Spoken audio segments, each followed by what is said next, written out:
Oh. Hello, everyone. Welcome in. We're going to just wait another minute or two to have other attendees join us.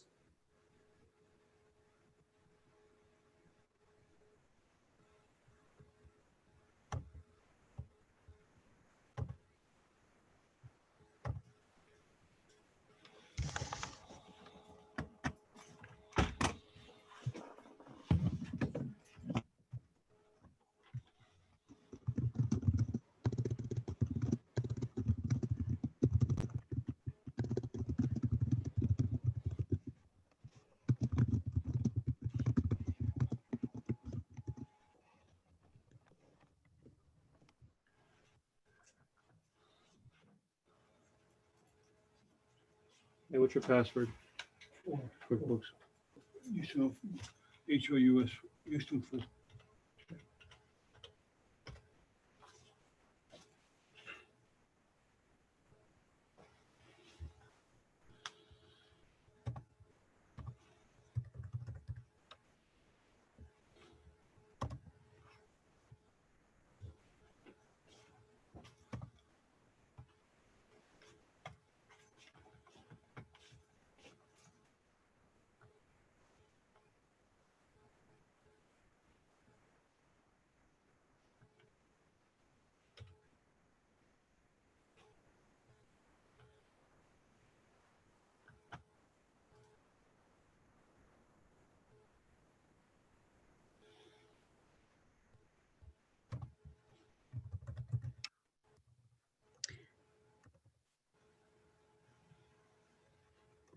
Hi, everyone. Welcome in. We're going to get started. Thank you for joining us. Tonight's JUMPinar is Secrets of the Sheriff's Sale with Stan Smith. And a little bit about Stan. Stan Smith has been an active real estate community developer for the past 25 years, concentrating in the Northwest Philadelphia neighborhoods of Mount Airy, West Oak Lane, and Germantown. Stan is a socially responsible community developer and has specialized in the commercial development of low-income neighborhoods with an emphasis on the nonprofit client, offering customized office spaces. Stan knows, accepts, and works with the challenges of nonprofits, funding requirements, and unique real estate needs. Clients have included charter schools, partial treatment schools, daycare centers, and housing. His best service to the client is the capability of managing all phases of real estate development, leasing, construction, and management. He's a one-stop shop, and all decisions are made quickly. So thank you for joining, and we'll get started with Stan.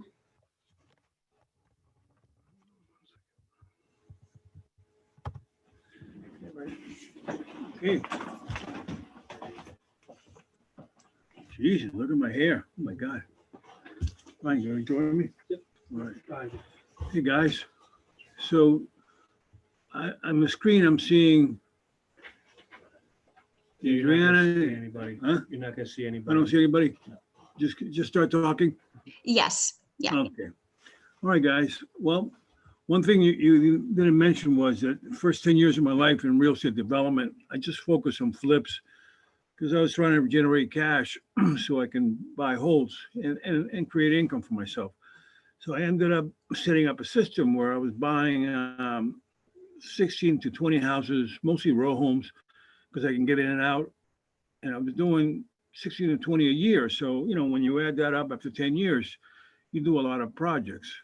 So I ended up doing like 157 flips. So, and 50%, I would say 50 of those 157 came from share sales. So I certainly have enough experience on the transaction and the process and analysis of doing this. And today I wanted to focus on, on why we want to do share sales or have it as an outsource, as another choice of outsourcing. Assuming that you're organized and you're diligent with your paperwork, the share sales venue I like a lot because before you buy distressed properties, it all starts at the share sale. Before it goes to the bank, then it goes to the agent or goes to the auction house. So grabbing this opportunity from the very beginning, it's interesting because it gives me a shot. And then number two, if I don't get it and it goes back to the bank, I track it and I follow it. So this is why I like share sales. Um, I think for the time and effort that you put into the your outsourcing, you're going to find out that some of the different methods take too much time for a return on investment.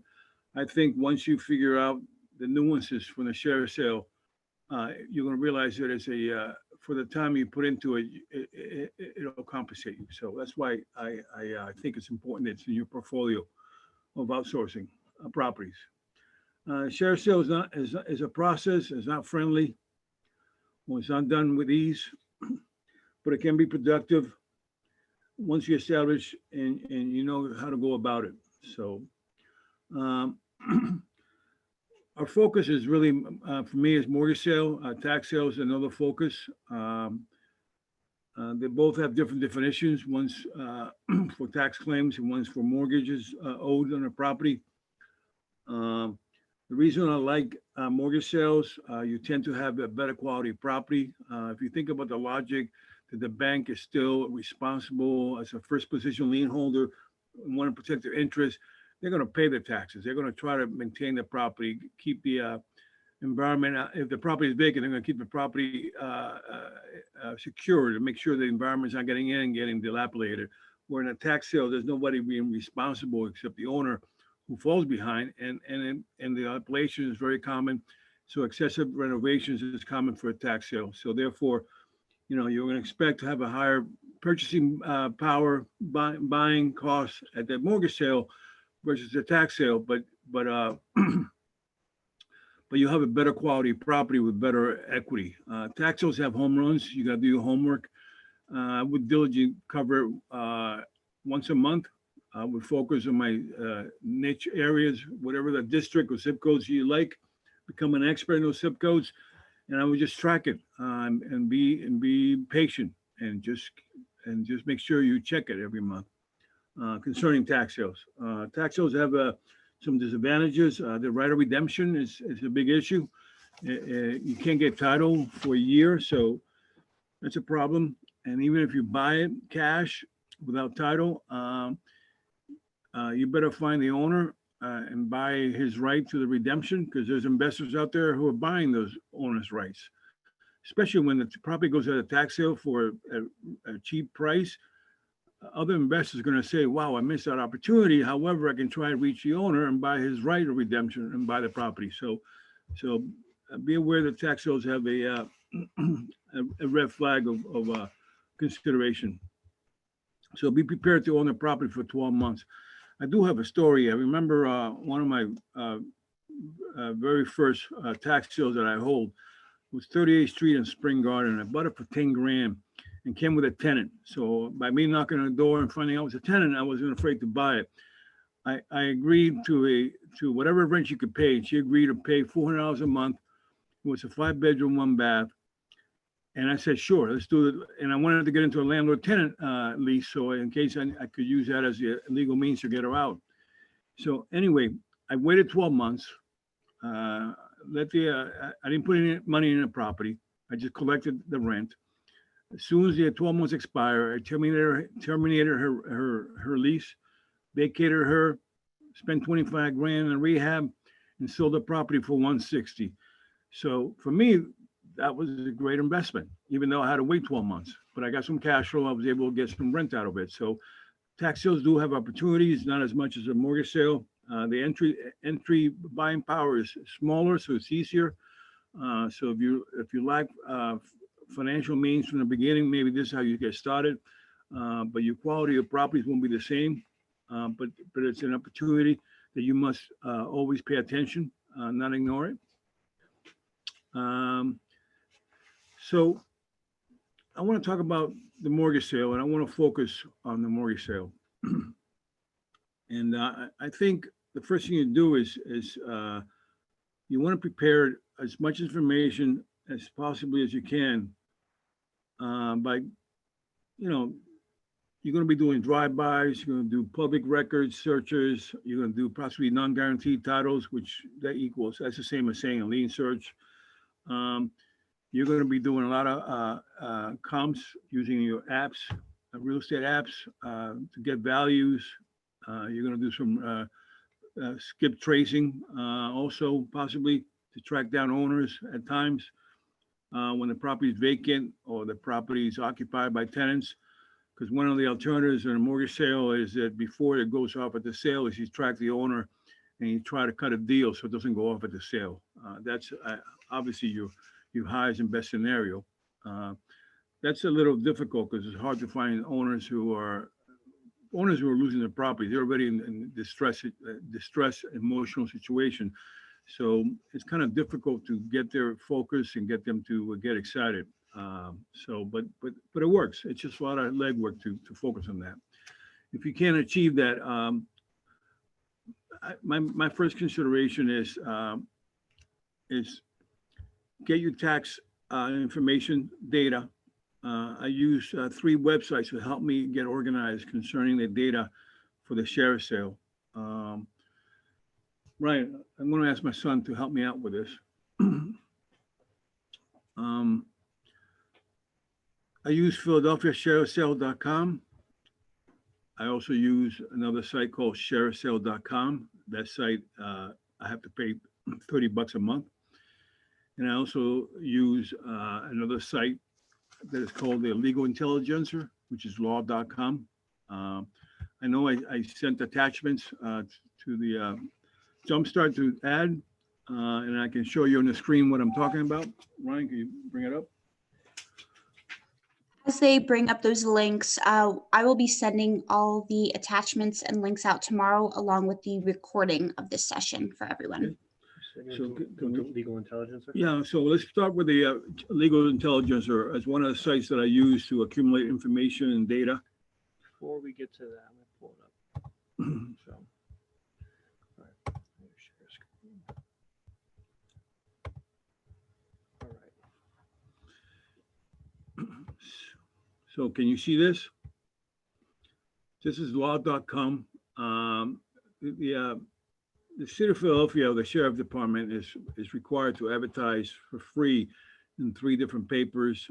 This particular one, law.com, or the Legal Intelligencer, which is a hard copy. Legal Intelligence is really a lawyer's a newspaper. However, they have an edition for the sheriff sale. And using this link, you can you open one? You can open and see the current listings for the sale day PDF.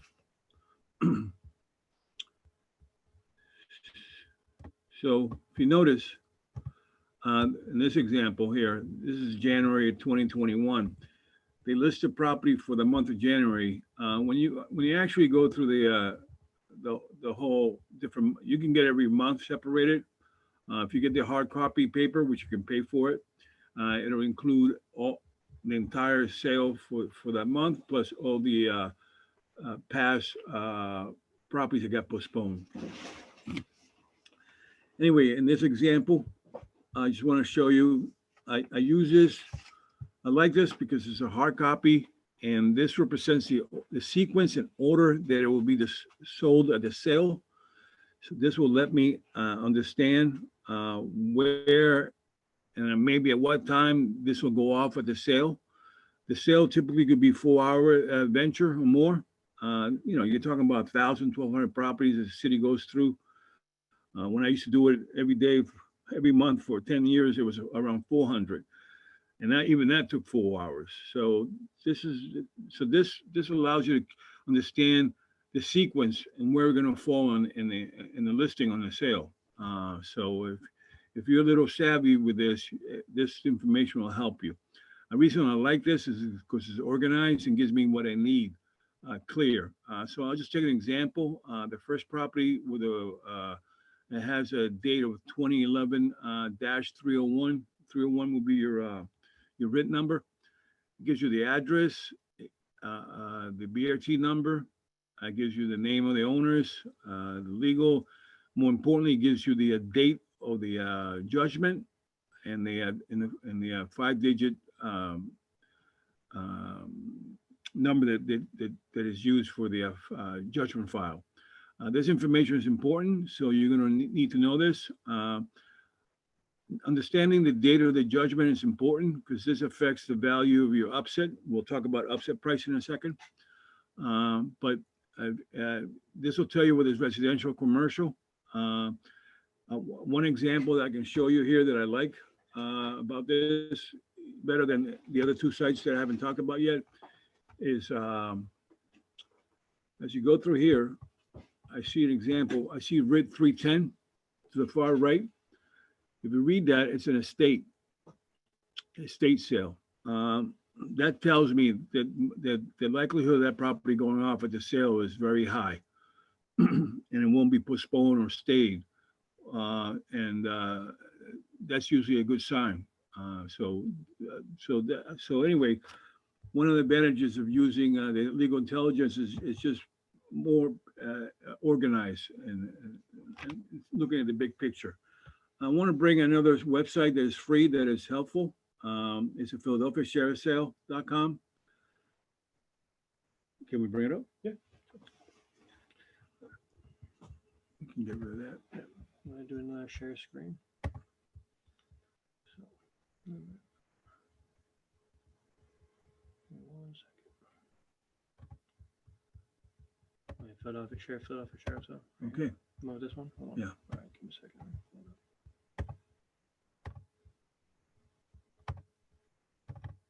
All right. All right. So I need you to help me Okay. navigate through here. Yeah, I got you. Can we get confirmation that everyone can see this? Can you see it, Adriana? Yes, all good. So it's office at PhiladelphiaSheriffSale.com. I usually just type in PhiladelphiaSheriffSale.com, pops up. This is a free website. The Philadelphia Sheriff Office gives you information. It's not super easy to navigate, but once you figure the silly nuances, you can get through it. I usually narrowed this down by zip code and by the date of the sale. So in this example, we're gonna download Germantown. Did you choose, what sale did you choose? Mortgage foreclosure, since that's primarily what we're focusing on. And did you put a date, auction date? No, what I did was the zip code and then mortgage foreclosure. So You didn't choose pick a the date. most recent Why ones. don't you want to do auction? Pick an auction date. Well, that's a problem. So All right. I'm gonna let you finish, but this is why we Don't this use. is the new issue with this website. This Okay. wasn't like this a year ago, but Okay. since they changed the database, they No are problem. no longer just use- as user friendly. Yeah, I said this website has nuances. You can figure them out, but it's a little quirky at times, so it's frustrating. But there is a value to it and why I use it. The main reason I like PhiladelphiaSale.com is because I can take a mortgage sale for a specific month and download by zip code, which is the area that I like, and I'm giving you an example of 19144, which is Germantown. And I can download this information into a spreadsheet. That's valuable to me because now I can edit that spreadsheet in my favor, where the data now becomes more informative and more helpful for me to do my analysis and my homework easier and quicker. So this is why I like the Sheriff Office website, because I can download the data into a spreadsheet. Well, my son's trying to get in. This is why we don't use this very often. The third one website that I use, and this one's not free, this is the one you have to pay. It's called SheriffSales.com. I don't think it's a must, but it has advantages. I'm not an aggressive buyer at the sale, but I'm always checking, and I'm willing to pay the $30 just to have that available when I need it. Is it on the screen? Here it is. This is So- SheriffSale.com. So we're in SheriffSale.com. Can you bring an example, one mortgage sale, 19144? So what I was going to use is, so as you saw the last one with the PhiladelphiaSheriffSale.com, So the beauty about that is I'll find that log information and I'll show you guys what we're talking about for the spreadsheet. But typically we go on sheriffsale.com because it gives you the most recent properties, within, because of COVID, it hasn't been updated, but gives you the most recent available properties on the mortgage or tax sale. So for example, we just picked one in Germantown because obviously we work in Germantown. So we take one address from the sheriff's and we type it in here. So, or in this case, we type in the written number. So we're going to do one on 521 Rear East Washington. So we're going to type that. Let's see if we can type that in, right? Let's try. You're going to type the address? Yeah. So that's what we'll do. And then that's what we saw on the sheriff's sale. And since we saw the sheriffsale.com, that's how we know it's available. So, but then the reason why we use sheriffsale.com, we go from one sheriff's sale website to the next, because this gives us more information. Sheriffsale.com doesn't give you the upset or the judgment, which Stan will talk about later. The reason why we go from one website to the other, and which we'll go again to another one, is we want to gather as much information as possible, because when we go into a sheriff's sale, we want to be as prepared, educated as best as we can about, what we're buying, because we want to be certain on what we're purchasing. So going off of this, so obviously we picked one off the sheriff's sale. So we're going to type in this one, Washington Lane, right?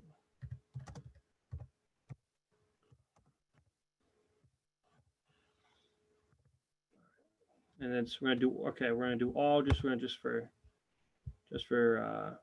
going to use this for example, and then I'll explain the rest of the website to you guys. Some of the information that I like from this link website is that I get pictures. I would say the pictures are 95% accurate. So be aware that now is accurate. The picture they give you with the information is not always there. I also like it because it discloses to me whether this is a first position lien, and it's clearly written there. So it gives me peace.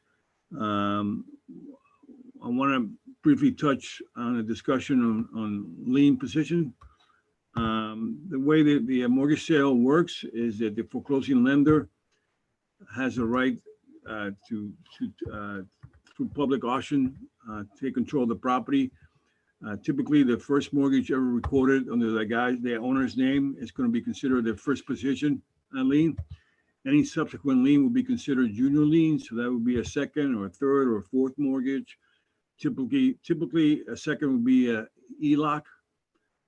Third could be added. You did some extra windows for one of the companies. That could be a third lien. These are small example of junior liens. I would say that 99% of properties that go to sheriff's sale, mortgage sales are first position. You have to be responsible and make sure that they are. Sheriffsale.com does tell me that information. So that's helpful. If I was doing a lien search, I would also be able to confirm that if I did a lien search. Typically, there's title companies that do non-guaranteed titles, which are really lien searches. And they do it for a minimal cost. Or in my days, it used to be a minimal cost because of the volume. Nowadays, if you're only on one timer here and there, it could cost you maybe $100, which is expensive.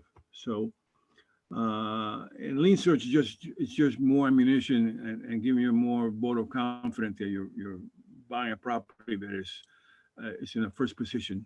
Because once you're a first position lien holder, every other lien behind it will be wiped out.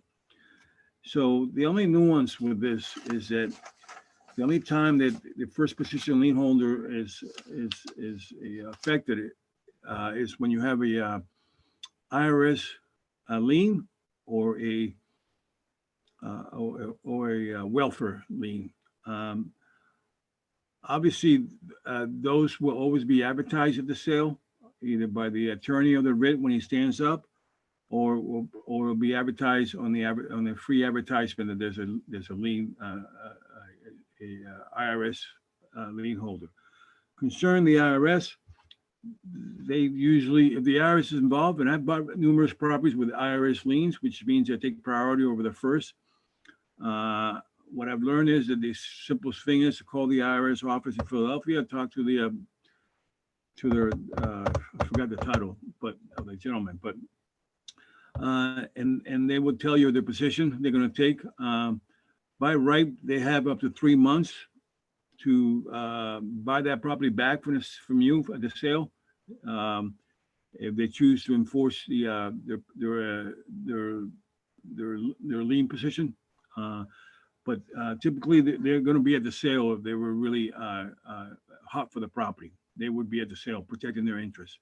So you would know. You would know eventually at the sale. You would know that the IRS is involved. So anyway, I know that's a bit of a concern. For everybody, I'm really accessible, and I love. It's rewarding to me to be accessible to people for questions. So either email me or text me, and I'll get back to you. So I love being able to answer questions. So don't be afraid to ask.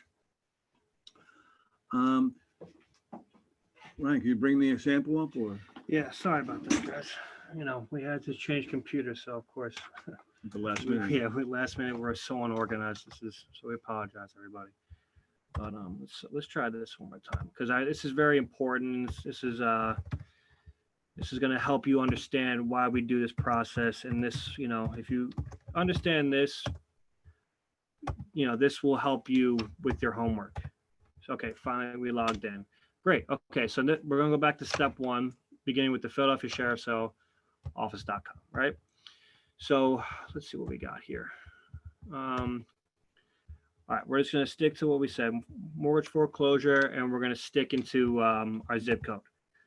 We could do by auction date and sale status. So as you can see here, if you have anything in particular that you're looking for, as far as the status, you know, for sale, stayed, sold to bank, you know, that's very important. That helps. So this is the problem with this website. Auction date, obviously, you know, because of COVID, you're not going to see that. But hopefully after, you know, COVID, things get lifted and whatnot, you know, They'll be listed by month. yeah, things will be a lot more available. And that's the problem with Sheriff's Sale right now is, you know, No, there's no activity. So because of COVID, there's not a lot of activity. there's no So, activity. right. So the thing is with, you know, logging into this website, it's free. And primarily why we want to get this is, you know, obviously you see it all Germantown, right? And you can get in here, you know, maybe we can expand this a little bit. And it shows you all the properties on the mortgage foreclosure in all of Germantown. And if you look to the right, you see pictures and addresses of said properties, right? Now, obviously this is not very, you know, it's not as concise and as, you know, straightforward as we like to see it as far as detail. So what I like to do is to make things easier for me is I go to download results at download results at CSV. So this is where we're going to take us. So, you know, stay with us here. So this will result into a spreadsheet, right? Okay. So, all right. So Hold on. Adriana, can you see the spreadsheet? That's Cannot. You may need to change your no problem. screen sharing Just want options. to double check with you. All good. All right. So, all right. Let's see if we can go back here. All right. Stop share. Got it. Okay. Here we go. Now we're going to share a screen to this Excel spreadsheet. So like I showed you, is clicking on the download the CSV report. Now this shows you all available properties that are going to be shown or going to be going off the sheriff's sale. Now, again, you can see the sale dates right here, May, April, March of 2020. So obviously, you know, like we said, because of COVID, you're not going to see a very updated thing. But when things start getting open up and you can download these reports and things are a lot more accurate now, things, you know, it makes it easier. So before we, I want to emphasize that this is a raw spreadsheet that we download from the website, and then I want to show you our spreadsheet edited that we edit for, you know, to make it simpler for us. So can you bring up our example of our edit? Correct. Okay, well, I'll do that in 2 seconds, but just before I get to there, you can see all these addresses, correct? So this is what I was trying to do earlier before we go on to sheriffscell.com, just for example purposes, is this one, right? Uh, 521 Rear East Washington Lane, right? And what do we see here? There's the writ number, the book number right here. Okay, so we're going to keep that in mind, and we also have the OPA number in here. We also have the attorneys available and the banks that's as representing the thing. What's the OPA number you're talking about? Well, it has the OPA account right here at the very top Okay. for each property. So that's actually is very helpful, especially when you go to pull a deed, at the excuse me, can't say the word out.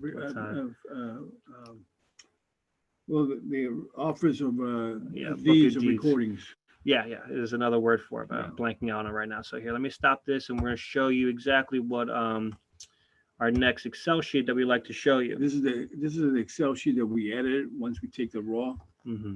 and I want you to see what we do to help us understand the data and use it in our favor. This is a different. This is for buying and selling. Okay. It's the one for edit, right? All right, no problem. I'm going to pull that up in 2 seconds for him. All right. So it's this one here. Yep, got it. Okay. So Are you able to see this, Adriana? I am not able Okay. to see it yet. No problem. We're gonna bring it up to you guys. Now, like we said, we had to switch computers and everything kind of so we had to do this on the fly. So again, we apologize for being so disorganized. But once this gets downloaded, we're gonna pull you guys back into it in a second.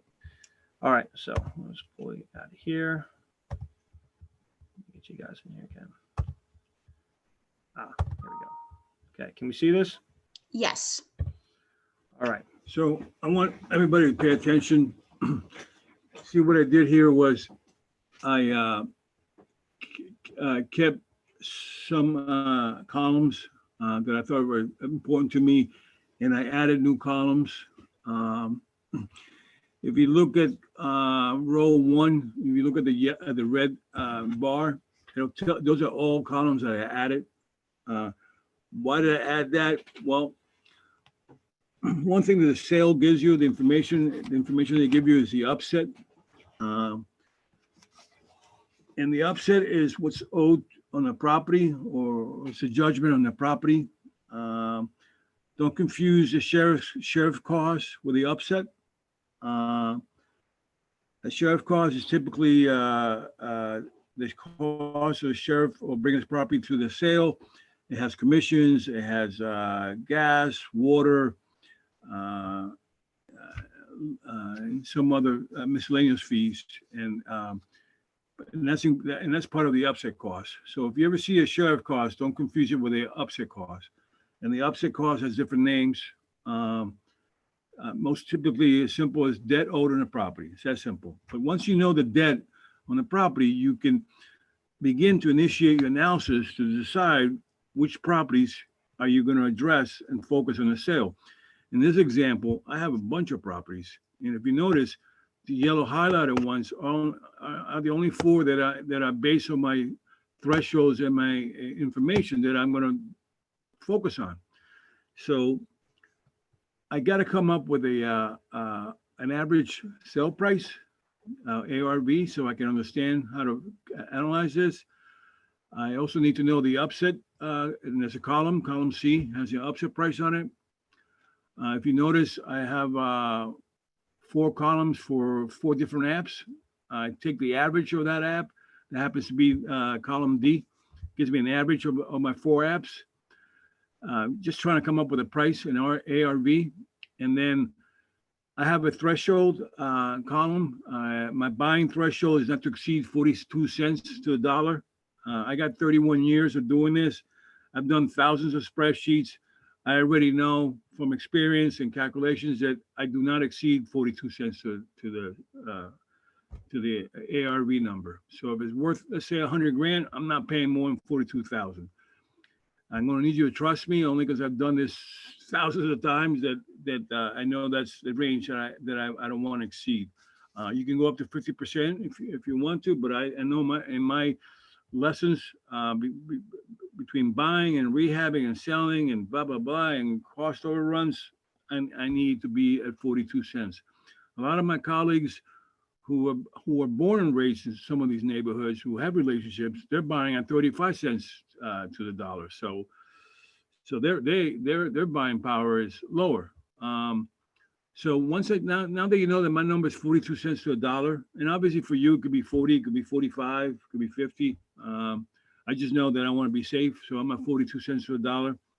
Now that you know I have my buying at 42 cents, you know I have an ARV average, and I have an upset. Now I can calculate what percentage of debt that is. So if you look at column E on my spreadsheet that I created, you'll see that the yellow ones all fall below. They have 42 cents to a dollar margin. So that right off the bat signals me that there's enough equity in here to make it worthwhile my time to continue with my research. And I'm hoping that this edited version allows you to understand that if you can create this, you can quickly itemize, take a bunch of properties, narrow it down to like, to properties that have enough equity that is worthy of your time to go out. Listen, when I started out, and I didn't have this information, there was no internet, access to information was hard. I was looking at all the properties. I was driving by, I would see 50 to 100 a month. I would do 14 properties a day when I was on a search for looking at properties. I mean, this was brutal. Nowadays, with the help of the internet, the pictures, access to information, and downloading the data, it saves you a ton of time. So anyway, so if you look at the spreadsheet, you'll see that I have a column 2 for the agent's value. You can compare, if you have a relationship with an agent, you can compare his opinion with the average of the 4 apps that give you ARE values, and that could be additional information that gives you confidence. So anyway, I hope this helps. So we do have a quick question about the spreadsheet. Someone wants to know where the upset value was found. Is that from the information that you downloaded? So I can show you in all 3 websites. This information is one of the important information that's given to you. For example, if we went back to the Intelligencer. Okay. I'm going to show you the Intelligencer. Right. Well, yeah, we want to show the Intelligencer first. Yeah. Okay. So this is the simplest one. Yeah. Back.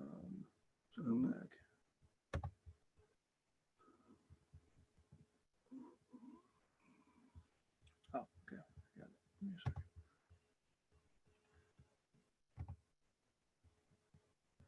Got it. I got it. Okay. So we're just going to go to this one, just in case. You want to bring up the first month? Yeah. Here. Okay. So if you follow me on this one, RIT 301. You want to do RIT 301? Yeah. Okay. Which is the first one on the January sale, Right. RIT 301. There you go. See the upset price? Now, what I need you to understand is upset price includes not just the sheriff cost, but more importantly, it includes the amount of money owed to the bank, late interest, late fees, attorney's fees, and etc. That upset price is on this particular example is of 119,000. So right off the bat, I have a basis to understand where the debt will probably start at the sale. I need you to understand, because this is residential, buying properties in the sheriff's sale for residential, this applies to residential only. The attorney of the writ has to bid at the upset price. So whenever you go to a sale and you find all these people bidding, the bids, all the bids start at the sheriff cost, which is always a lot smaller than the original bid. It's probably like 5%, which is a small number, or even 10%, which is a small number of the bid.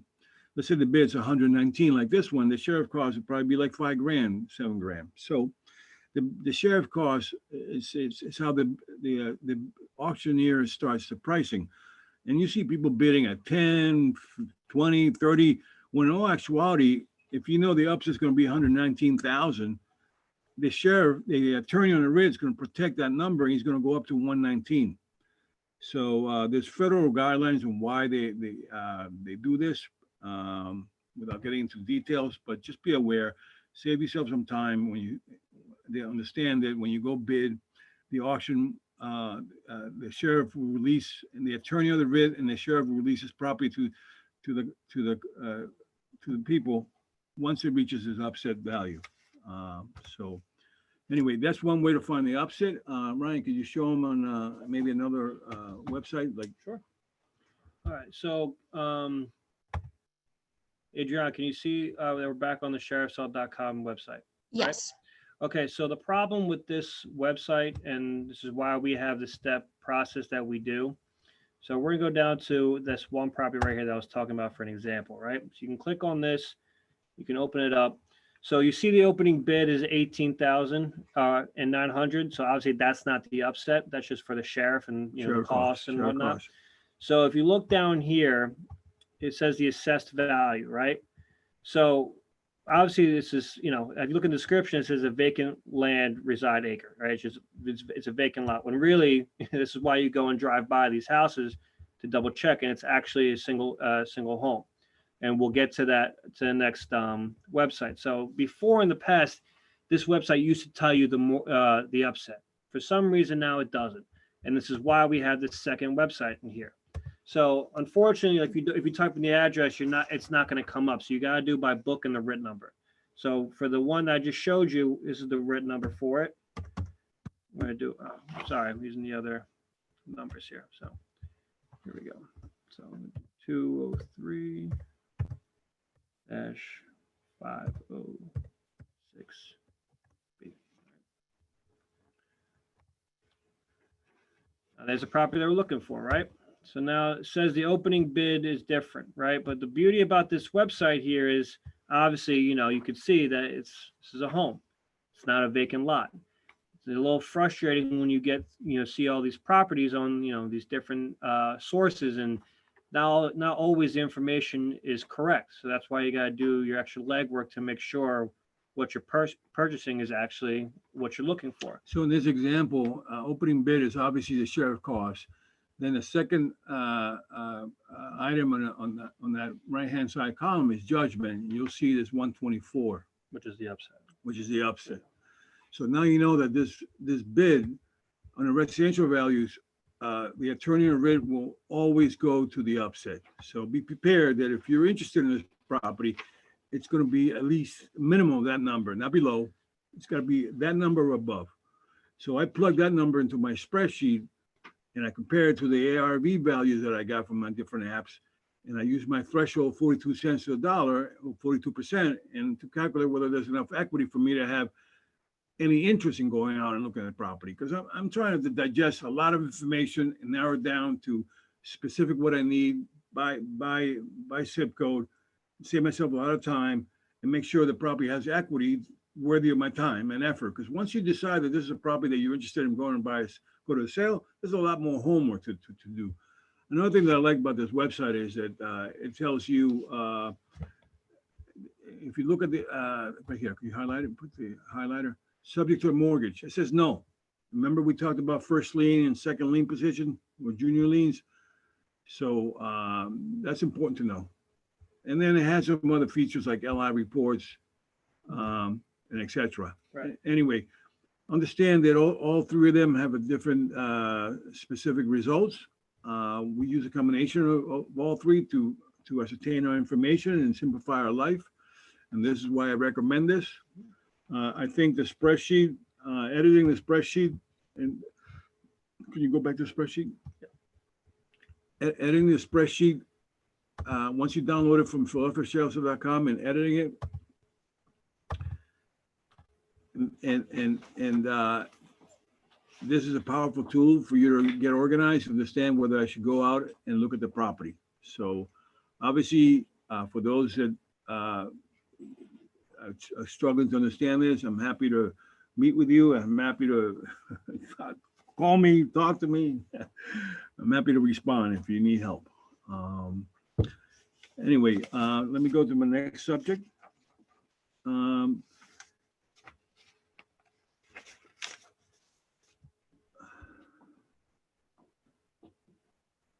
So once I understand that these properties have equity and it's worthy of my time to go out, then I prepare an analysis and a map so I can dictate how I'm going to do my drive-bys and spend time allocating a visit. You could easily spend an hour per property if you stop and get out of the car and talk to the neighbors and knock on the door. You could easily eat up an hour. So be prepared for that scenario. My first priority when I'm ready to go and do a drive-by and I set up my map schedule, my first priority is to make sure that my neighbors' value is not detracting from my potential property.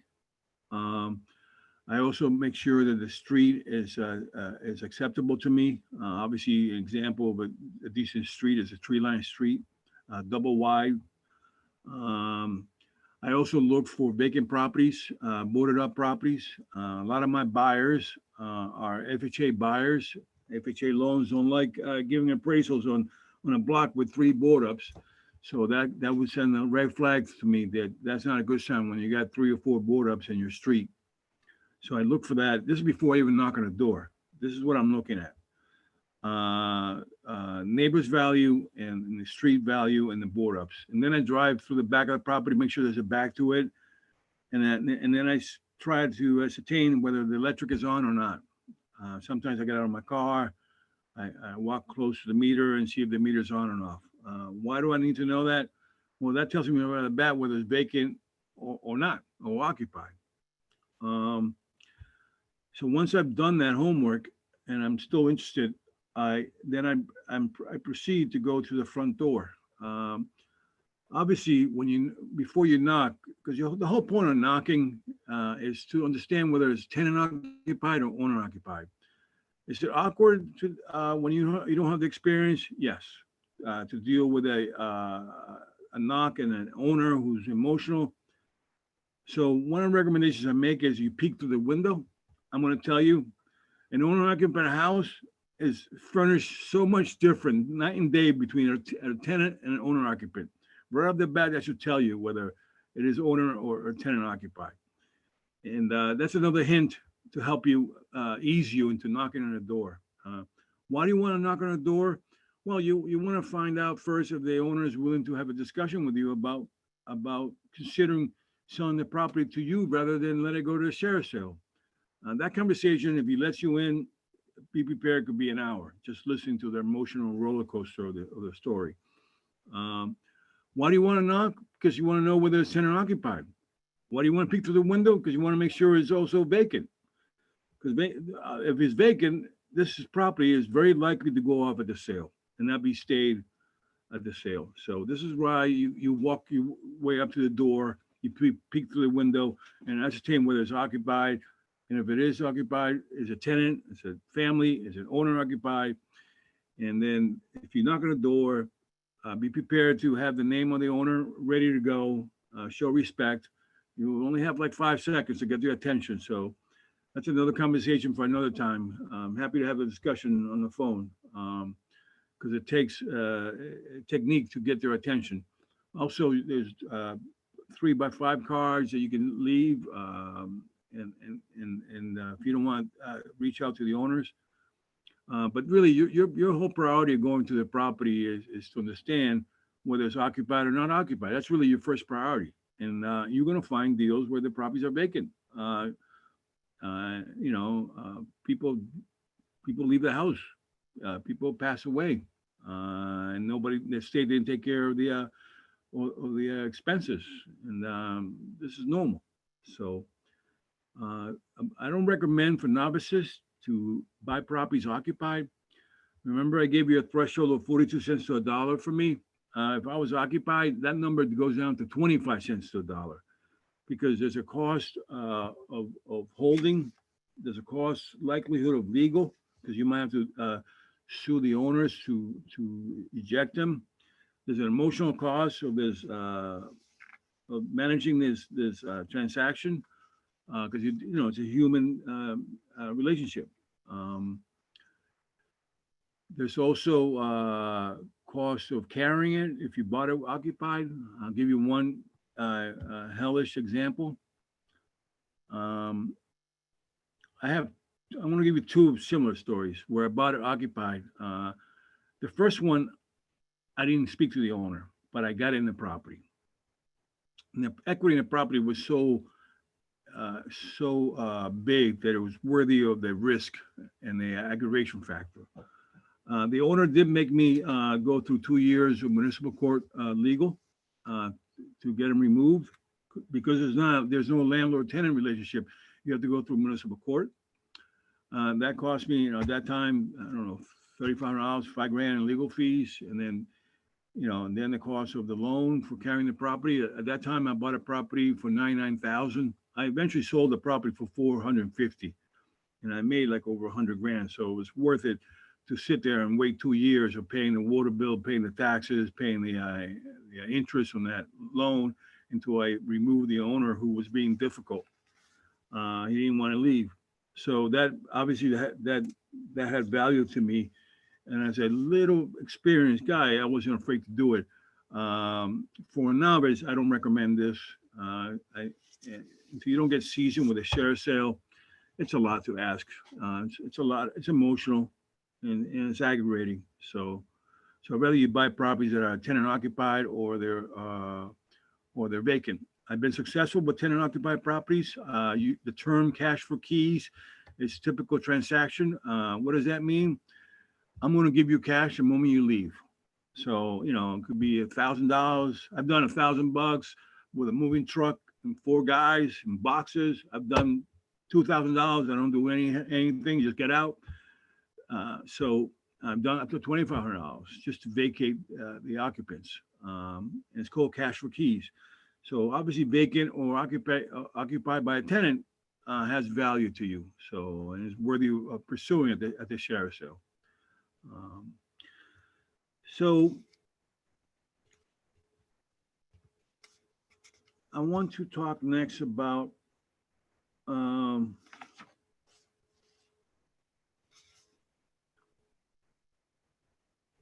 preparing. Now that you've decided, to summarize this, you downloaded the spreadsheet, you edited it, you modified the spreadsheet, you realize it's 4 or 5 properties have equity. You drove by the exterior, you realize it has the tree line or it's acceptable street and there's no drug corner and your neighbors are not killing your entrance or killing your property. And you drive by the back and it's still there and you realize, okay, I'm going to pursue this. And you go walk up the door, you're afraid to knock, but you peek through the window, you realize it's vacant or you realize it's tenant occupied and you're like, I'm going to bid on this. So, all right. So now you're moving to the next step of the process and you're going to prepare yourself for the bid. So I'm going to show, Ryan, I'm going to need your help. I want to show a spreadsheet, right? Mm-hmm. I want to show a spreadsheet that helps me analyze real quickly profit potential. So this is a quick analysis. It works for me great. In this example, I have the address, the upset, I have the average of those 4 apps. I have my 42 cents to the dollar value.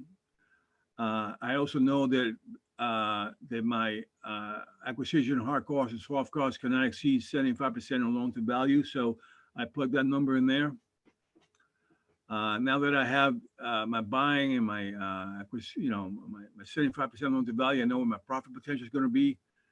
And this just helps me understand whether this is worthy of my time for the profit. So I'm always using risk reward as a way of measuring things. I'm always using rate of return as another way of measuring things for me. My time, one thing you learn that you make a mistake as a novice is that you work hard, not smart. And one thing you learn that working smart means getting paid correctly.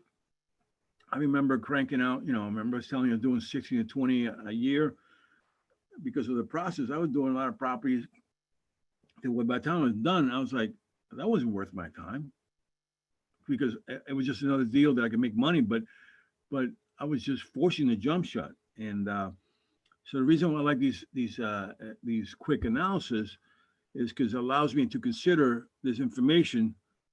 I'm Whether sorry, Stan, I'm gonna just interrupt you. We actually cannot see your screen. You can't see the spreadsheet, Ryan? No. Ryan. Yeah, I don't know how to use my son's laptop, so give me a second. It's okay. They can't see this spreadsheet. Oh, they can't? No. Oh, okay. No. Let's see what I can do here. All right, so let's try this one. So, all right, well, that's not good. So you're talking about this, right? Yeah. So you can't, so what are you seeing right now? We now see it. Okay. It came up. Yeah. Okay, so you see the quick calculation for analysis in the top left corner of the spreadsheet? Yes. Okay, good.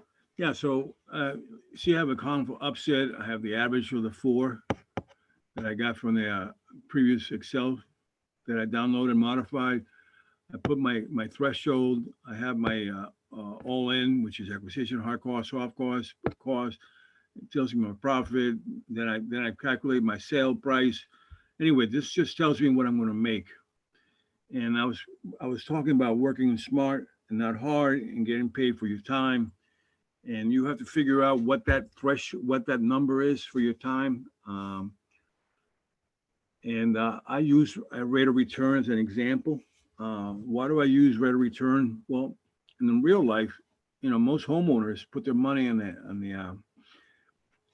the bank and collect 0.01% interest, which is terrible.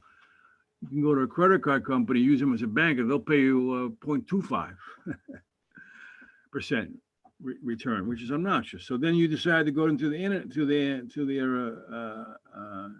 invest your money on the stock market, and if you are a long-term hold, you might get 7 to 10%, which is nice. But real estate allows you to make double, triple that with ease. So now that I know that, I typically want to be making 20 to 25% minimum from experience. That's the minimum I want to make as a rate of return. Rate of return is based on a year's investment. And those are guidelines that I use to decide whether I want to proceed or not. Obviously, typically most of my real estate deals, I'm making a lot more than that, but the minimum effort that I would consider is 25% preferably. I'll go down as low as 20 if I don't have to work as hard, which is a phenomenal return. But these are guidelines that you have to set and maintain as one of your thresholds, so you can work smart and not hard. All right. And this is a quick analysis that you can plug and play. And before, because if this information is acceptable to you and passes the test, you can do the real spreadsheet once you buy the property and break it down. By the way, so I'm going to stop talking about these Excel sheets. I want to go into what preparing for the bid.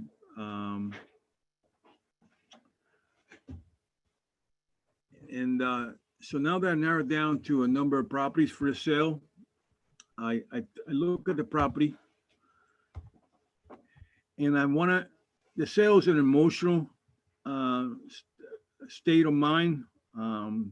There's noise, there's high energy, it moves fast, you have to pay attention, people interrupt you.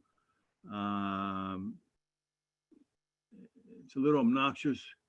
You have to be focused and you have to be ready. And one of the things I'm going to tell you is that I highly recommend is that you have 2 prices at the sale. The reason I want you to have 2 prices at sale is because this sale will be emotional, and sophisticated bidders will make you bid more. In the heat of the moment, in the passion of the moment, you're going to be persuaded to pay more than what you wanted to pay. It's just natural progression if you don't have the experience. So I recommend that you come in there with 2 values for that one particular property. The first value is the price you'd like to get, and the second value is the most you're willing to pay. And I just want you to stick to those prices. I don't care if the big winds down to in the last $100 at a time bid, because $100 is not a big number, but when you're bidding for 10 minutes out of $100, it could be 10 grand or 20 grand over your amount. So be careful. So I highly recommend you have two values when you go to the sale and bid.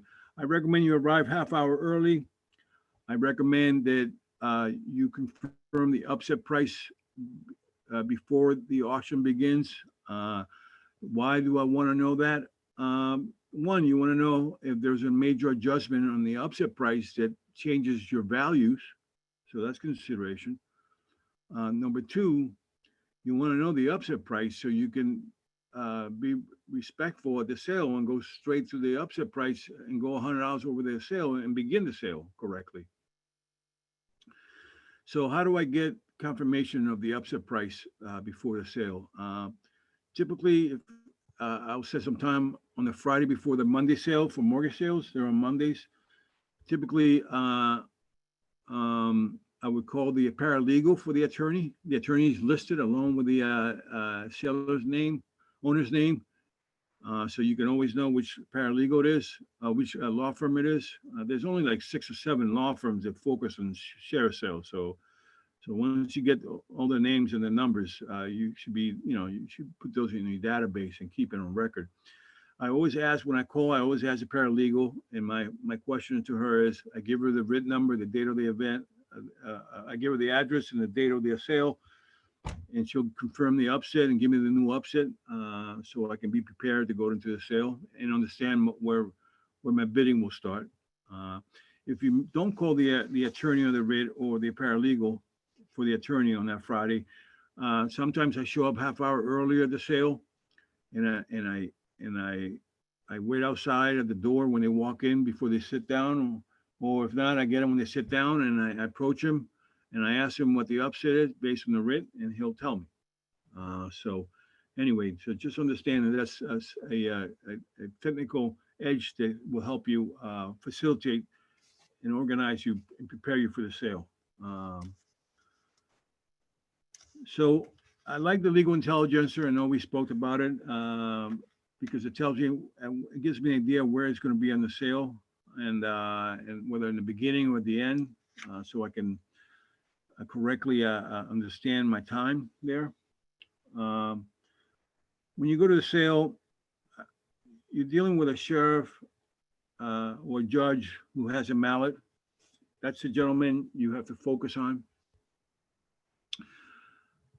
For beginners or novices, I like you to get up close enough that he can hear you, close enough that he can see you, close enough that he can see your emotions. You have to remember that the judge with a mallet is moving fast. He's got a lot of properties. He gets exhausted, and if he sees interruption at a base of a millisecond, he'll hit that mallet down so fast in your favor because he doesn't want to deal with the nonsense.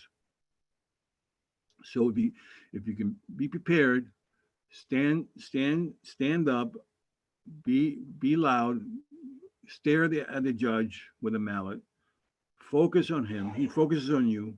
Make sure he hears you. You'll get, I trust me, you will get the benefit of the doubt. And I benefited from that. If you stand in the back, you're going to struggle with your voice. You're going to struggle with the noise of other people, and then you're going to see other bidders who are going to be staring at you. I'm going to highly recommend that when you're there, don't look at anybody but the judge. The moment you scratch your head, you pick your nose, you turn around, I'm going to tell you, sophisticated bidders know that you're nervous, and they're going to push you, and they're going to know how to manipulate you during the bidding war. So until you don't get good, you want to keep it simple and stupid. So stare at the sheriff and get his attention, and stay firm on your bids. So obviously, I've done workshops and seminars on share sales in the past, and these are 4-hour conversations, guys, with the audience asking questions. And we're narrowed in, and now that you know me, I narrowed down to an hour and a half because that's how long my cigar lasts. And then this web seminar is probably going to be shorter. So I'm skipping some details that are could be helpful, but not as important. So bear with me. Um, so now that you prepare for sale and you stood up and you put the bid in, I want you to understand that the bidding starts, and they're done in $100 increments.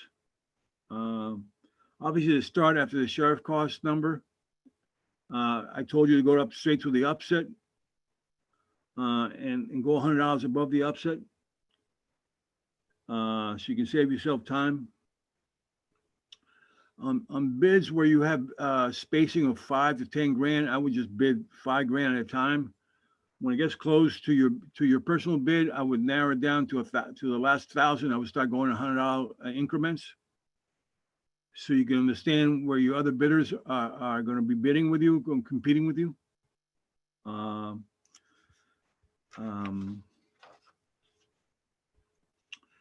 Bidding is an emotional moment, and it's hard to control if you don't have the experience. So I just need you to understand it's about being focused. Stay within your 2 bid prices. If you don't win the bid, do not get upset. It's an opportunity of timing. The more educated you get, and the better you get at this, you will have more success. This is a process. It'll become easier. You will have success. You have to be patient. So it could be a volume game. But more importantly, if the property goes back to the bank, understand that there's another process of tracking this property and following through. Common logic is it goes back to the bank. It takes a bank like they're supposed to settle with the sheriff within 30 days, and then the banks takes another 60 days before they ascertain the paperwork and allocate it to a REO agent, or decide to give it to an auction house, or decide to give it to an REO agency. So technically, by the time you get to put a bid, your job is to call the bank and see what they're going to do, whether they're going to keep it in-house and try to sell it, they're going to give it to an auction house, or they're going to give it to an REO agent, so you can track it, continue to track it. And obviously, it's easier when you're only talking about zip codes that you're only specializing or focusing on. So you're not dealing with a large volume of these properties. So let's assume you won the bid. So, which is great. Congratulations. You still got to, after you win the bid, you have to directly walk to the front of the room where they have tables with a sheriff. You have to pay the sheriff. Some basic knowledge is that 10% cashier's check. Usually, if I already know what my 2 bids are, I'll have a cashier. Let's say my bid was for 40 grand, right? And my excess was 42.5. So I would just get a check for 40,000, and then I would get a cashier's checks for 1,500. In case it falls into that area. Why do I do that? Because I don't want to give the sheriff all my money, more than he needs to. Because I don't want him to trap my money if things go wrong. We can talk about that later. So when they bid, you go up front to the table. I want to remind everybody that you have to have tax clearance in Philadelphia in order to bid, in order to be a successful bidder. I have of the PDFs and Word files and Excel files that I gave Jumpstart. The links are there on how to get your to check your tax clarification. All right. Once you pay the sheriff, he'll give you a stamped sheriff bid. That sheet will be what you submit to your title company. You always buy a property with title. So remember that. I would ask you to focus on companies that do understand sheriff sale properties, who do title. If you do not use a company that understands the sheriff sale, it could be frustrating and torturous. So I highly recommend that you do not do that. I prefer that you use title companies that understand the sheriff sale process. It'd be a lot easier. After you win the bid, one of the things I want to ask you to go get from the sheriff is what we call the sheriff distribution sheet. It's a breakdown of the sheriff costs that he's using for the sale. So you'll see water bills, gas bills, property taxes. Obviously, the title company will get that when they pull the title. Uh, but the reason I want you to get it ahead of time is because I want you to review what they collected for the water. Because sometimes the sheriff office estimates the wrong amount. And when you go back to the property and find out the reading is greater in excess, it'll come out of your pocket. So, but if you know this information ahead of time, you can maneuver in managing this chaos. And that's for, I can explain that to you. Hopefully you can give my email address and my cell number, ask people to text me or email me so I can reach out to them. And I can explain how some of the nuances and how to get around some of this nonsense. So, so you get the sheriff distribution sheet, you order the title, you immediately want to secure the property. Your goal is to keep the weather out and make it worse. I highly recommend not to do any renovations, clean out to the property until your title company tells you the title is clear and she can give you a clear title. That could take 2 to 3 weeks, usually 10 days at the best, but mostly 2 weeks. If he gives you that vote of confidence, then I wouldn't be afraid to do a clean out. To start renovating before you go to settlement, I don't recommend it because you never know with title issues.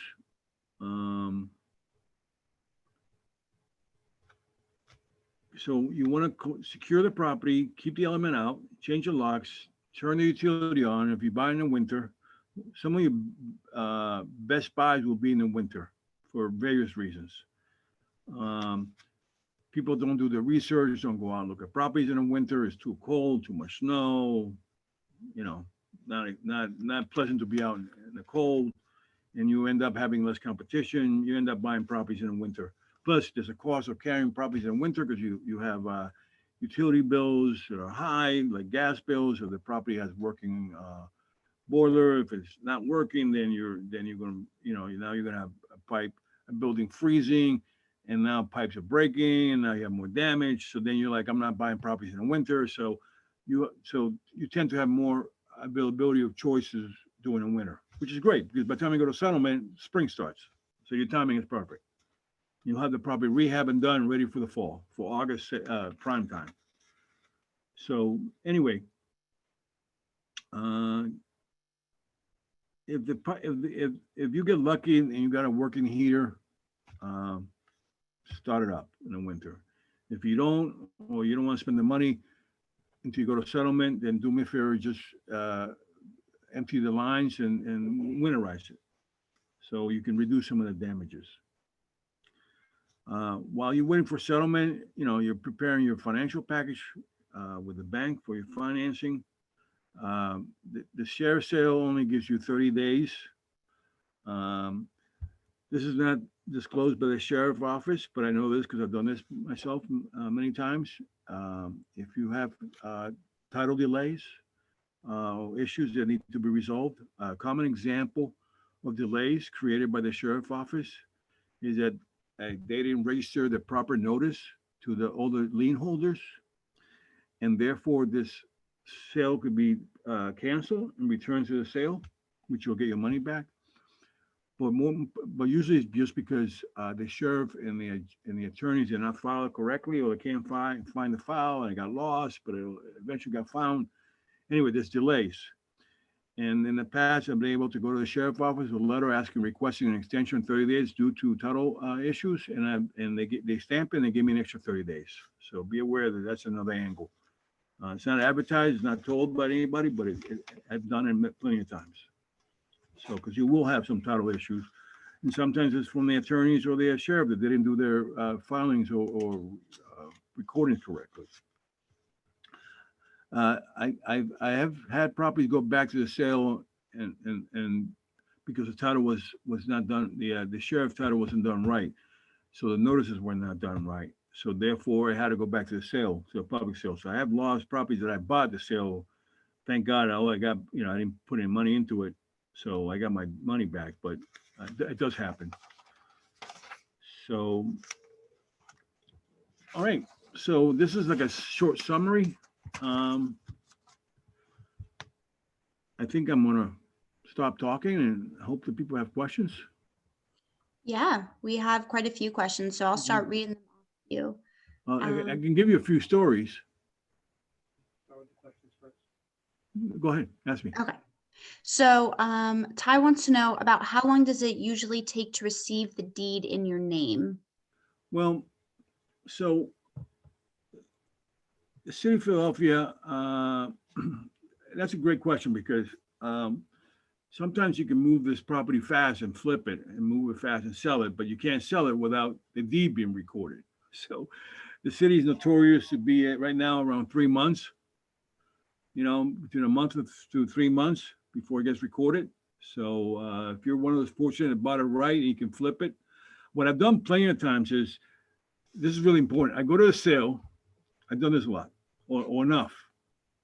I bring my business cards and put them in my pocket because I'm going to have a lot. I buy that property. After I pay the deposit and I walk out, I can't tell you the amount of people that approach me to tell me they want to buy that property from me. So I give them my card and I call, yeah, I'll sell it to you for a professional fee. And I'll give them a number, 25 grand. Everybody starts at 5 and they want to settle at 10 grand. So sometimes 10 grand for being there for a couple hours is worth it, and all you do is transfer that sheriff form that you paid for and transfer to them on a 1-page contract. It's an assignment, and you can make a quick a flip or score or wholesale price. So be prepared. That's an option for you to do. All right. Anyway, once you go to settlement with the sheriff, the city of Philadelphia could be a month to 3 months. All right. Daryl would like to know what happens if the property bid does not reach the upset price. So there's I'm glad they asked that question because there's a residential component and there's a commercial component. Residential has different guidelines, federal guidelines, than commercial. In commercial, they're allowed to do short sales and they'll sell it for less than the upset. They'll do that. You obviously got to reach a bank prior to the sale, and the bank has to agree to that. But in residential, they can't do that. They have to go to the upset. All right. There's federal guidelines require that, and the job of the attorney on the writ is to protect the bank, and they're there to make sure that they're going to protect the upset price. Perfect. Thank you. Sharina would like to know, is there a contract involved when using cash for keys technique? Yeah, I mean, I just did it this week with a tenant. I'm selling a building, and the buyer wants everybody out, and I'm buying out my tenant's lease, and it's called a contract to vacate. I'm happy to give listen. I got 30 years of templates, so I got it. So ask me, I'll give it to you. Yes, it's a 1-2 pager telling you got to get out, cash for keys. Margaret asks, for tax sales, how far behind in years does the owner need to be before home goes to sheriff's sale? So, it's funny. That's a great question. That varies. The city, which is really unbelievable, this stat. The city has like 30,000 properties in arrears. How could you put 30,000 properties through the sale? It takes like 10 years. So if you notice, because I've been watching this, it takes like 7 to 10 years not to pay taxes before the city catches up to you. I mean, they got all kinds of schemes of hitting you with late fees and interest and scary letters and all this nonsense, but they can't handle the volume and moving it up in the sale because they only do so much every month per year. So when you do the math, it'll take 7 to 10 years. All right. However, as an investor, you can accelerate that property on if it's not listed on the sale, you can go down to the sheriff's office, put a deposit of $800, which is a minimum requirement to start a bid. And you can accelerate and request them to accelerate and move that property up in the list.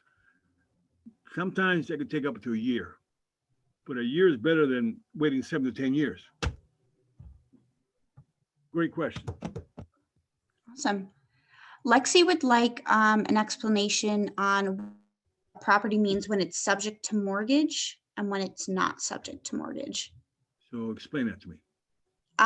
So in the example that you showed on the sheriff's sale website, Yeah. you mentioned that the property, it said subject to mortgage and then Yeah. it said no. We would just like a further explanation on that one. Okay. And what that means. First position, second position. Yeah. So I guess she's asking me, subject to mortgage means you have a mortgage, right? But the question is, at the end of the day, all I care is that this is a first position lien. If by any chance you didn't see the information on the 3 links that I gave you to analyze the properties, attorneys 99% of times will disclose at the sale that this is a second position lien holder. So, but through the links in the data that I gave you, they do tell you whether it's a first lien or a junior lien. So, all right. And your only concern is you want to buy first lien position. The first time the first loan put in that property, that's a first position lien holder. Great, thank you. We have a question here asking, how does the home insurance work on these properties? What? Home insurance. The home insurance? Yes. So I know how to get around this, but I'm not going to say it to the world like that. You got to call me. So insurance companies love to make more money than they have to. And if the property is vacant or under renovation, they immediately increase the rates, exorbitant rates, because the property has high liability because it's vacant and something could happen to the property because nobody's living there, liability because of injury of construction workers. So this vacant property insurance that usually works on 6-month premiums, and they're expensive. And then there is a finished rehab. Usually, if you tell the bank, the insurance company, that you're going to get the rehab done within 2 months or less, they'll give you the regular rate. If you exceed that, they'll treat you as a vacant property, which is high premiums. So keep that in mind. All right. Perfect. Tamara would like to know, what is the specific tax clearance needed to bid at the sheriff's sale? Can you explain that to me? Tamara, if you would like to follow up with us and give us some more on that one, I'll move on to the next question. After acquiring property, when do you suggest adding insurance on the property? Well, that's a great question, because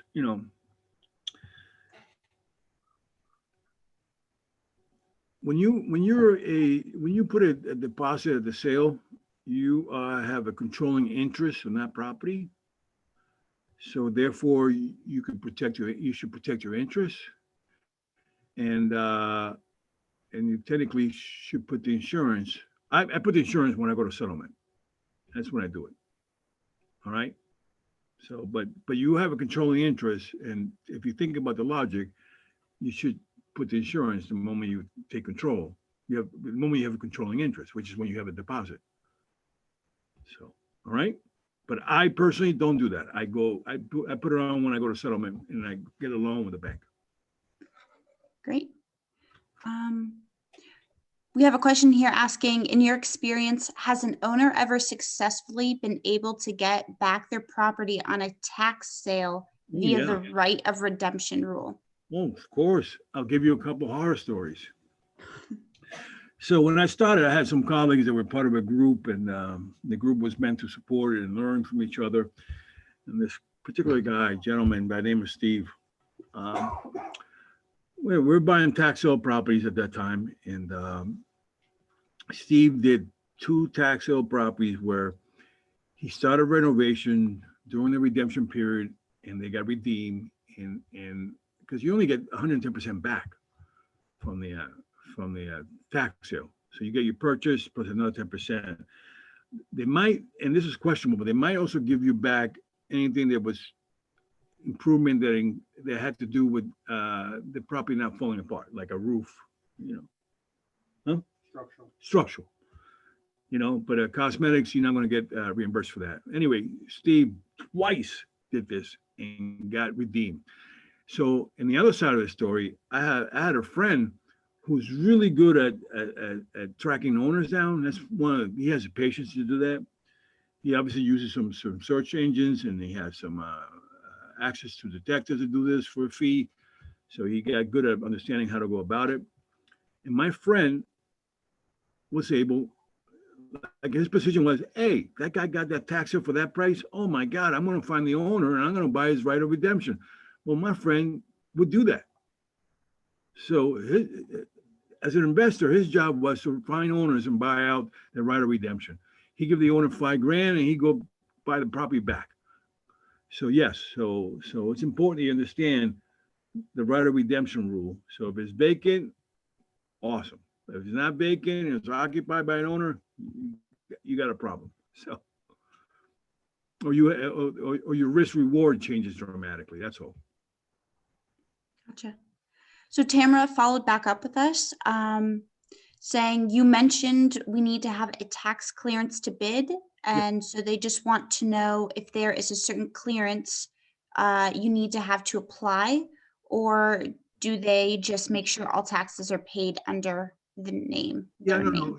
So it could be an LLC, it could be your personal number, Social Security, or it can be an LLC. You know, that's how you get around that. If your personal is kind of not correct with the city of Philadelphia using an LLC, you can use that to correct it. It's really a link that takes you straight to one page. You put in your name and address and your Social Security, and it tells you whether you owe taxes or not. You know, and it's good for, like, I think they said 60 days, 90 days, something like that. That was a year, or maybe longer. Great. If an owner of a property has a lot of back taxes owed, is there a way to get the city to reduce penalties and fees? Well, prior to the sale, that's a torturous conversation that needs relationships with the city. So the answer is no, that's not going to work. If it goes to the sale, if the taxes are too high and there's not enough equity, then you walk away from it. But I'm going to tell you right now, I often go to, and this is important, you go to the tax sale, the bid starts, the sheriff's going to go to the taxes due. If nobody bids, they drop the prices down to a lower price. And eventually that price gets dropped to the sheriff cost, which is really low, and they still work their way up. So you never know until you go to the tax sale and bid. Because if nobody's willing to pay what it's owed, eventually the sheriff will start the sale at the sheriff cost. All right? Great. We have a question here asking, once the property is obtained, what are some recommended ways to obtain financing? All right. So there are, you got Jumpstart, thank God. We love Jumpstart. I love Ken and his entire staff. Everybody's special, including you. Thank you. Jumpstart, you have some conventional banks that understand the share sale and will support those construction loans, because those are short-term construction loans. That's what they are, a year, or less. Some banks don't mind those. And then you have alternative financing companies out there who specialize on investors doing flips, and share sale is an example of that. So financing is available. Ideally, the cheapest rate of financing is always going to be conventional financing. That means regular local banks. Problem is, most local banks don't want to work this hard for the little money they make. They want to make more money. So some banks do it because they call themselves community banks, which means they charge a little more, but they care about the community. So look for a community bank. If you're going to try to reach out to a conventional bank, make sure it says community bank in their logo. That tells you they give, they care. They care. They care about the little guy. All right. If now you got Jumpstart and you got alternative financing like Spring Garden Lending as an example. there's plenty more. Awesome. And for our last question of the night, can you talk about the foreclosure process that takes place after one purchases at a sheriff's sale? So, Ryan, you get that? I didn't get that. You kind of. You want me to reread it? We heard a little bit of the question. Can you repeat that one more time? Yeah, can you repeat Yeah, that of again? course. Can you talk about the foreclosure process that takes place after someone purchases at the sheriff's sale? Well, are you referring to After I win, you mean? like after you when you go to the sheriff and like with the deposit? So, You yeah. have to talk about the 10%. Yeah, so, Bring a couple checks too. so obviously, I want to remind everybody that I gave you attachments with rules of the sale. And every advertisement or every sale, you'll see rules of the sale. So make sure you read them. I did attach a PDF for you. That jumps up, we'll share with everybody. I did speak about this, but I'll reiterate it again. You win the bid, be excited. Go straight front to the front of the sheriff. There's a table. By the way, the moment you win the bid, somebody at that table is pointing at you and confirming they want your name before you arrive, so they can start preparing the paperwork. All right. So they're watching you. They don't want you. They hate when people bid and walk away, because some people win the bid on an emotional charge because they're pissed off that the other guy made them pay more, and they win the bid, but they walk out, which wastes everybody's time. Oh, it's horrible. Oh, listen, the sheriff's sale is a circus, okay?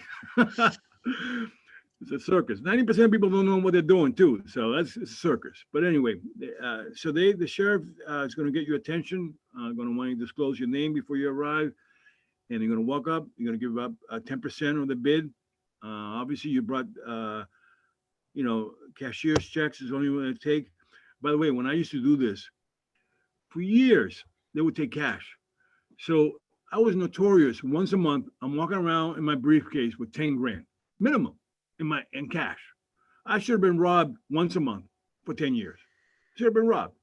But anyway, those days are over. They take cashier's checks now. So. Oh, one last thing on that as well. So when you have the 10% check for for your bid, you have 30 days to come up with the rest of the financing to purchase the property in full. If you do not come up with the rest of the money within 30 days, that 10% you paid will be considered a gift to the city of Philadelphia. You cannot get that money back. So that's very important. So make sure that you have financing in place or ready to go as soon as you get this property off the sheriff's sale. Yeah, I think prior to you, if you're ready to bid on a property and you feel confident it's going to go off because it's vacant, and you call the attorney the Friday before the Monday and you confirm the upset and you found out it's going off, and you're like, oh, okay, I'm going to bid on this property. You should start working on how you're going to finance this thing. All right. So usually you're having conversations with your mortgage broker over the phone about hypothetical situations. Would you consider this option with this, so you have some feelers of how fast can you move? And obviously you go into banks who already have your financials in place. So they don't have to establish it and review it. They already have you in place and know what your background is. Saves you 3 weeks right there. Listen, the appraisal is typically 3 weeks, so you should be able to go to settlement in 30 days with a bank that already knows your file. So, all right. All righty. And just one last question. Why, if the taxes are under agreement, will one be allowed to buy? Oh, like they made an agreement with the city of Philadelphia to pay the taxes, you mean? So are you suggesting that the owner has an agreement with the city paying their personal property taxes? Is that what you're talking about? They didn't provide any more information. I assume that's what they're referring to. Yeah, then it won't go off on the sale. It'll be on. It'll have a status. Yeah, if you have an agreement with the city, it'll be postponed or removed from the sale, just so you know. Which we see very often. Yeah, we do see that often. That's why you have to track properties, because it'll go on one particular sheriff's sale, and 5 days before it goes off or before the sheriff's sale, you'll see They got stayed. a status, and you'll see postponed or stayed, or means that they're in agreement with either the city or their bank to push off This is why, the auction. that's correct. And this is why I recommend that if you see a property that you like and you have interest and it has variables to show you that it's going to be vacant, go find the owner. Do some more extra homework. Find the owner before the sale and see if we can eliminate this whole nonsense, you know? Anyway. Awesome. Hold on. that- Hold on. go- My son has one more comment. Sorry, this last thing. We also forgot to say this within the presentation, but obviously it's late. Everyone wants to go home and wrap this up. But also check out auction.com. That's also a great tool to use as well. Obviously in COVID right now, like, can't be going in person for auctions, but you can sign up for online auctions and you can bid on that website. And what's great about it is on auction.com is that it gives you property details like you'd find on the apps like Trulia and Redfin and whatnot, but also gives you the judgment and every other information that you need on said property. And it'll tell you if it's occupied. It'll tell you what kind of financing it requires. It'll tell you what the reserve is. Auction.com is a great source. Also, You got to pay for and sign up, but it's probably the best tool that we use, especially right now. So check it out. and also you can filter. I like about auction.com is you can filter for share sale properties only, or bank owns only properties, or or seller financing properties, owner selling the property. So you can filter and clean up your research. So anyway, I'm done. Awesome. I just wanted to pop in real quick and say thank you so much to Stan and Ryan. I was taking a lot of notes. This is really, really good information. Oh, when I tell you, this is a 4-hour conversation, by the way. Yeah, I was gonna say, I feel like that's- we could have a whole series just That's on if I shares. told you the truth of every step. And sorry for being so disorganized, having to change computers. We'll Yeah. be better next time, I promise. Yeah. No, we totally understand. But even so, it's really, really great information. And thank you for those attachments that everyone will be able to hold on to. And Yeah, and I got more. So when they're ready for more, I got more attachments. awesome. We really appreciate your willingness to share all of your Oh, experience. And it's- Jumpstart, it's awesome. All right, just keep going. All right, don't stop. Just step on the gas. That's right. That's right. Just keep helping So, those yeah. novices, man. We do. We so appreciate you, and you're such a huge advocate for Jumpstart, Oh, yeah. and Love yeah, it. we appreciate that so much. But this is like a gem, and I'm excited for folks who weren't able to come. Although we had a huge turnout, I think we had up to 120 folks on this webinar. Get out of here. So yeah, a lot of What are you folks. nuts? What's wrong with So, people? But we'll definitely be sharing the recording so even more people can benefit from this information. So thank you so much. Yeah, I got a lot more. So make sure you give them my tell them, don't call me, text me or email me, and I'll call you. All right. I'll decide whether I want to talk to you or not. Definitely, will do. Anyway, great. Thank you, guys. Thank you for everything. Thank you so much. You bet. You have a wonderful night. Bye, guys. Bye-bye.